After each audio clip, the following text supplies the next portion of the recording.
Hello and welcome. This is one of several review sections that we've sprinkled around in the Physics 30 course to bring you up to speed on material you may not have thought about for a while. We'll try to keep these fairly brief and to the point, but we want to give you enough background that you can walk into the actual Physics 30 material and not feel like you're missing anything important. So this first section is about kinematics, which is the physics of moving objects. How fast do things go? How much time does it take for them to travel? How far can they go in a certain amount of time? And because this is the first one, I want to make sure that you have a data sheet or the formula sheet before we go any further. If you look in Moodle, in the resources section, one of the first things you should see is this data sheets link. You're allowed to have these data sheets for all the unit exams, and we'll give you a copy for the final exam too. So I think you should print this off, keep it with you, and get used to what's on here. Make friends with these because you're going to have them at a lot of important points in the course. You want to know what's there and how to find things quickly. When you open that up, on one side of it you'll find metric prefixes and a bunch of information about elementary particles and some physical properties like Earth's gravity field and some other physical constants like the speed of light and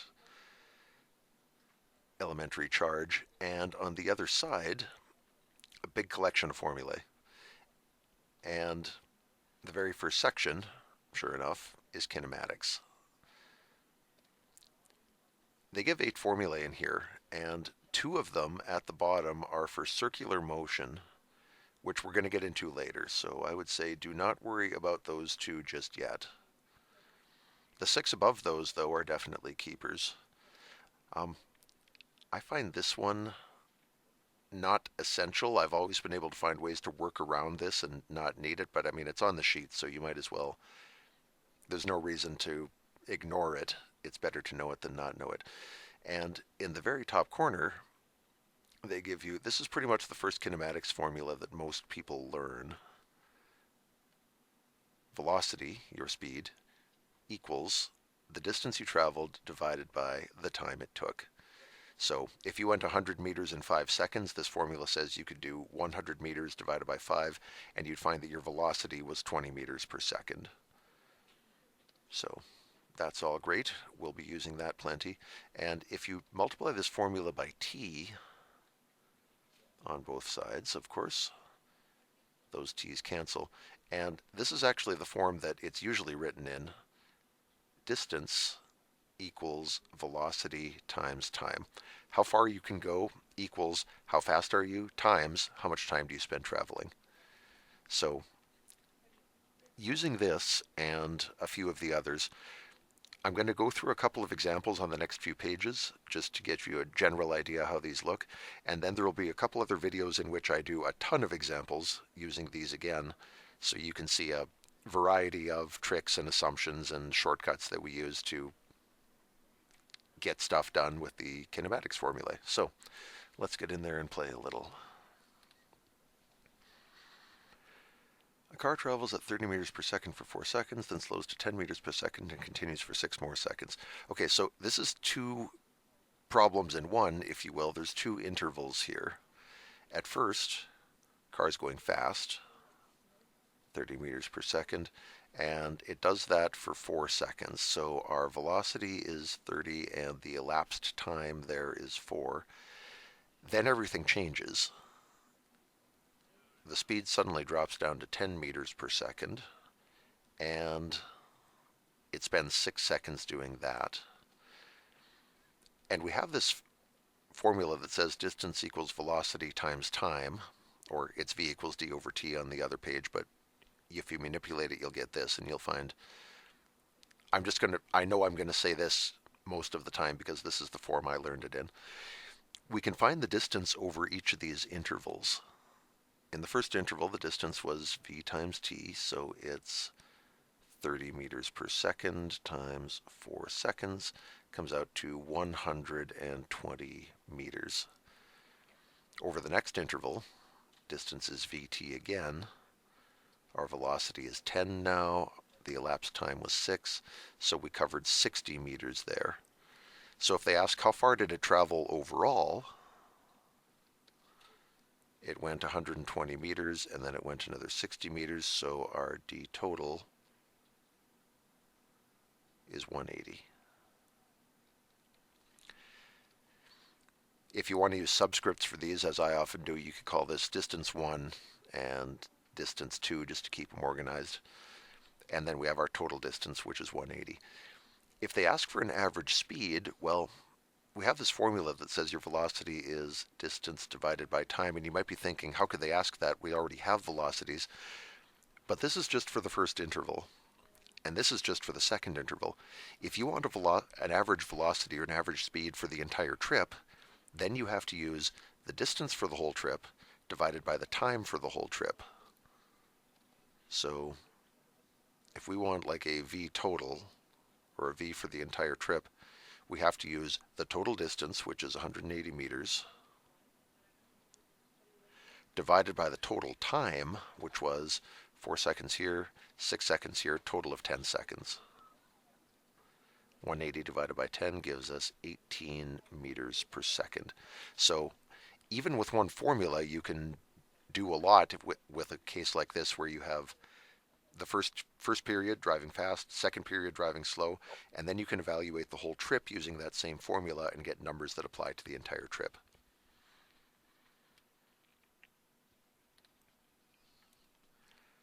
Jogger maintains a speed of 2.05 meters per second. Okay. What distance did she travel? If you're thinking distance equals VT, that's good, because they've given us a velocity and they've given us a time, so it seems like we're all set. But, small catch, when you use a velocity like 2.05 meters per second, what you're saying is, I measure my distances in meters and I measure my times in seconds. Once you've done that, you can't have this hours thing anymore. You have to have your units all be consistent. So once you have V equals 2.05 meters per second,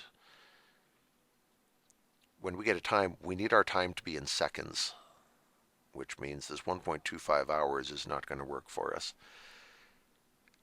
How do you convert hours to seconds? Do you remember? Briefly, it takes a couple of steps, or for most people it takes a couple of steps. Here's two things we know. There's 60 minutes in an hour, which means you can multiply this by 60 minutes per 1 hour, and now our hours cancel. And if you actually do that, out comes the calculator. 1.25 times 60 is 75 minutes. Okay, that's better, but it's still not seconds. But we also know there's 60 seconds in a minute. 60 seconds per 1 minute. Once you do that, minutes cancel. And we get 75 times 60 is 4,500, I think. Yeah, 4,500 seconds.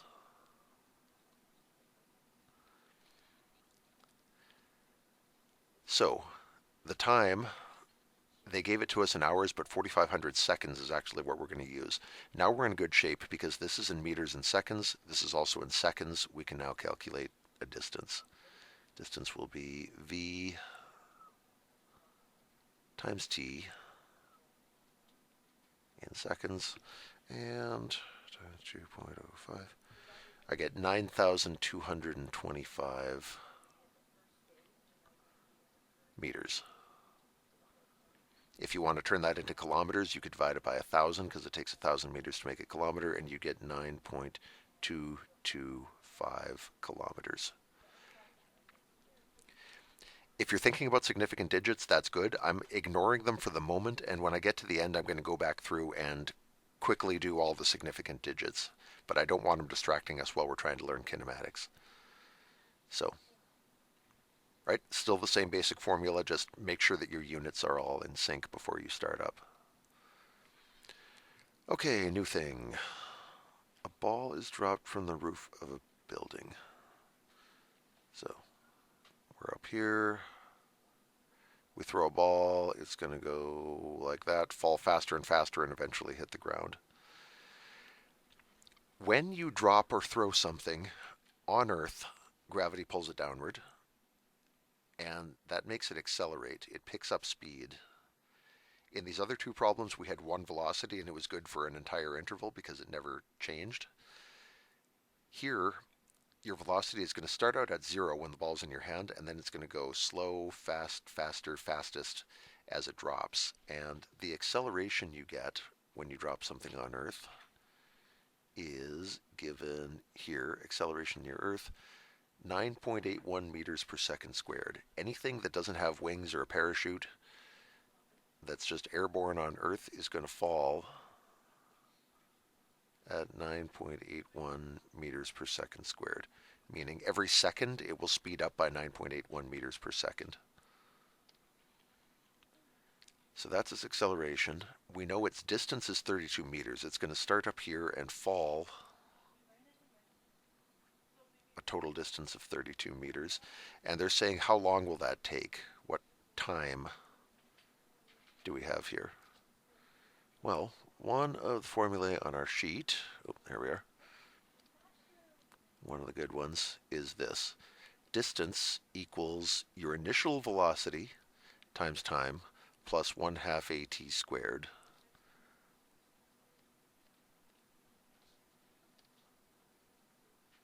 Distance equals v initial time plus 1/2 at squared.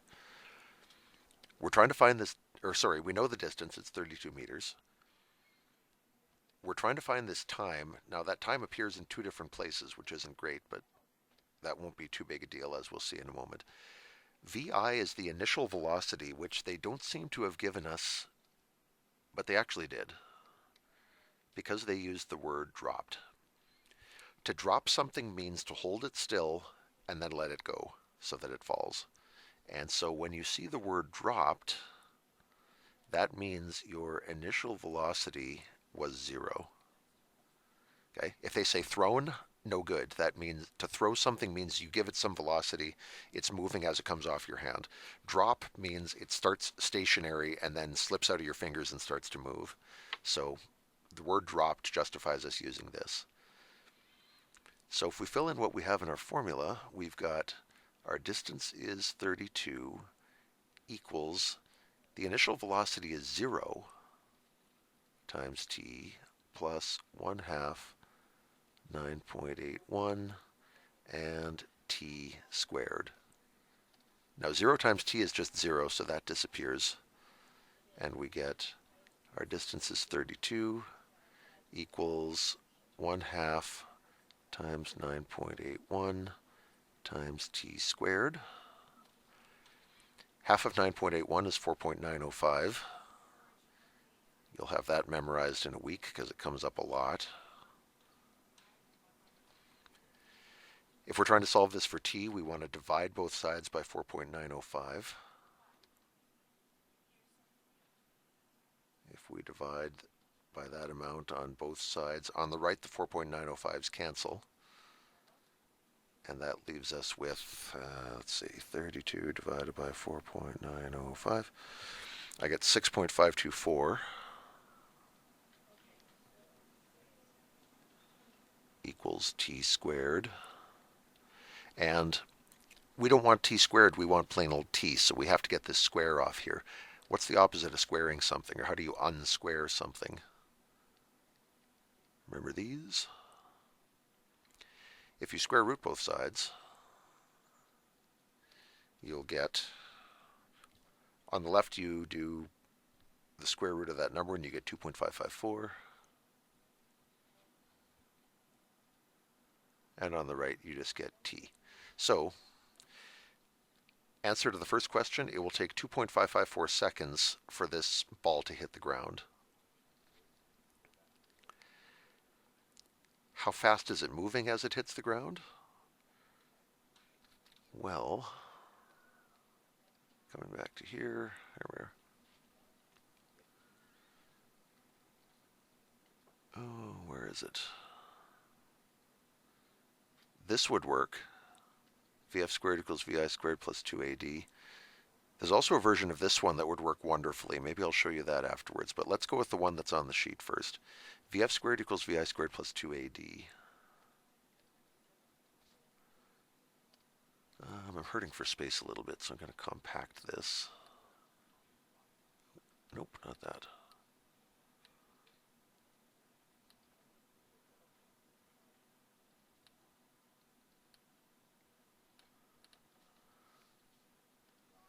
Okay. So we have a formula that says VF squared equals VI squared plus 2AD. Why is this one good? Well, we want our final velocity. What we have here is when you let go of the ball, it has an initial velocity, which was 0, and then the velocity goes up, up, up, up, up, until finally, right at the end, it hits the ground, and there we have what we call the final velocity. And in between, there were a bunch of other velocities that we kind of don't care about. But we know it started at 0, and we want to know how fast it's going just as it hits the ground. So that's our VF. We want to find that. Initial is 0, so we got that covered. A is 9.81, and our D is 32. So we know everything in this formula except VF. That means we can solve for VF. You're always looking for a formula that has all stuff you know except one thing, and then you can solve for whatever that one thing is. And as long as you're finding new things, you're probably making progress. So here we have VF squared equals 0 squared plus 2 times A is 9.81, and our distance is 32, or displacement if you prefer that word.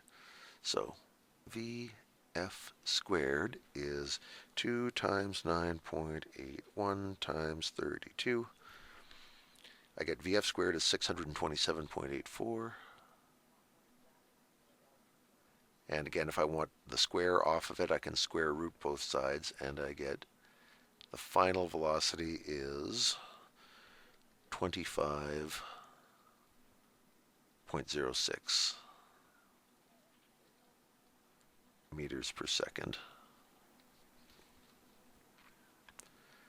So it took 2.5 seconds to hit the ground. When it hits the ground, it's going just over 25 meters per second.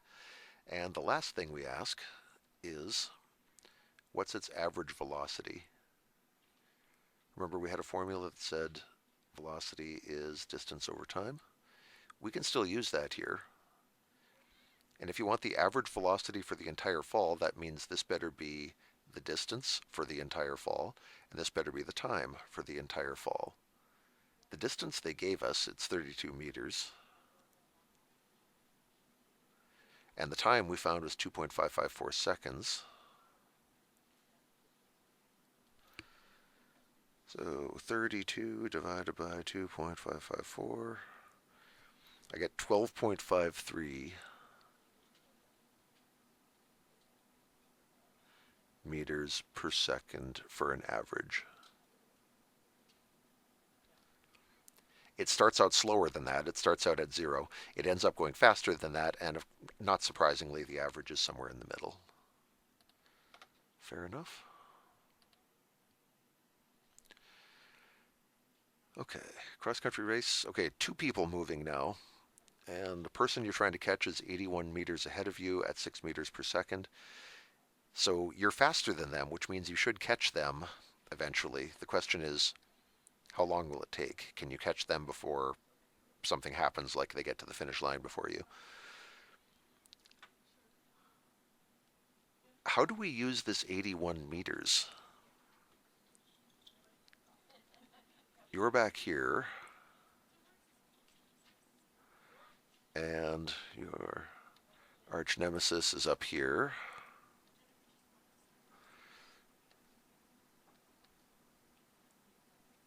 You have to make up 81 meters. The simplest way to do this is, how fast are you catching up to them?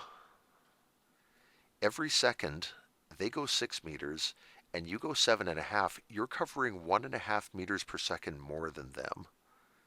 You're 1.5 meters per second faster, which means this distance between you should shrink by 1.5 meters per second every second. You can think of it as you're catching up to them 1.5 meters per second.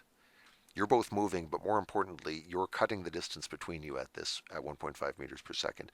If they were faster than you, then this difference would be them building up their lead, and this 81 meters would increase as they got further and further ahead. But because you're faster, this amount is going to shrink. We call this a closing distance, or a closing velocity. It's a closing velocity because you're getting closer and closer to them. If they were leaving you behind, if they were faster than you, we'd call this an opening velocity. And it would mean that they're building up their lead. We can use distance equals vt for this, where the distance that has to be covered is 81 meters. The velocity is your closing velocity, 1.5 meters per second, and the time is how long is it going to take before you catch them. But we want to solve this for t, so we want to get t alone. How do we do that? We want t alone, but it's multiplied by v. The opposite of multiplying by v is divide both sides by v. Those cancel, and we get time. The time something is going to take is how far do you have to go divided by how fast are you going.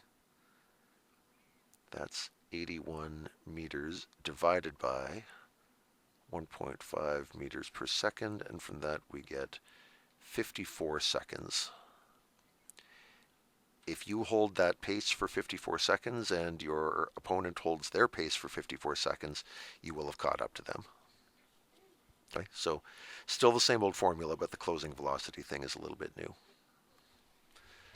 So there will be more examples in the next sections. There are a ton, so I'll probably break it up into several short videos. But I promised that I would do significant digits for those of you who are looking out for those. So let's go back and take care of that.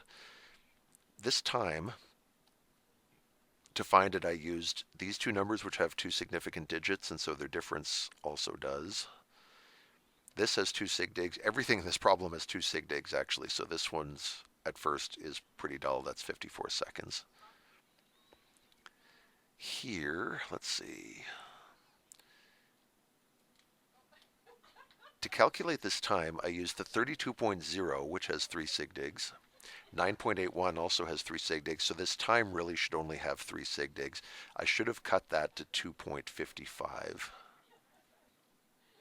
would be the proper answer for that. Down here again, this, I only wrote 32, but really it's 32.0, so 3 sig digs, 3 again. This should have 3 sig digs. I should cut that to 25.1 meters per second. And for this velocity, this should have 3, it's 32.0. This I would have cut to 2.55, so this would have rounded to 12.5 meters per second.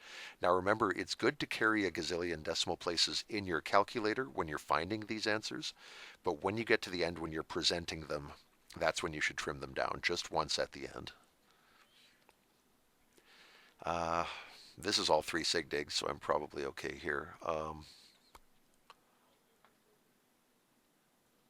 Yeah, oh, I'm not okay, actually. These I gave 4 significant digits. So here,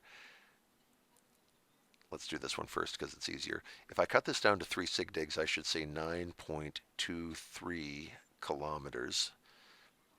Or if you stick in meters, here's a problem. You can't say 9,225 using 3 sig digs. This number requires 4 sig digs, so if you must give it with 3, you'd have to go to scientific notation, and you would have to say 9.23 times 10 to the 3 meters. That's the only way that you can express that number with 3 significant digits, because in its normal form, it just requires 4. So that's one of the reasons we sometimes go to scientific notation when we'd rather not. It's because we don't have enough sig digs to say the number in long form. And for this very first thing, 2 sig digs, 2 sig digs. This is rough. When you give a number in English like this, it's hard to know if this is how many sig digs there are in this. Typically when this happens, if they say 4 without giving a digit, they mean exactly 4, which means this has unlimited significant digits. Just ignore it when you're figuring out the sig digs for the problem. So 2 sig digs, 2 sig digs. Our answer should have 2 sig digs, and it does. This distance, though, really, I can't say 180 using only 2 significant digits. So this you would have to go to something like 1.8 times 10 to the 2 meters. A little bit cumbersome. I guess you could say 1.8 hectometers if you want to be the one person in the whole universe who's ever used hectometers, but most people are going to go to the scientific notation. Fair enough. If that was enough to get you warmed up, then terrific. On you go to the main lessons, or if you'd like to see more of this, we'll see you in the next video.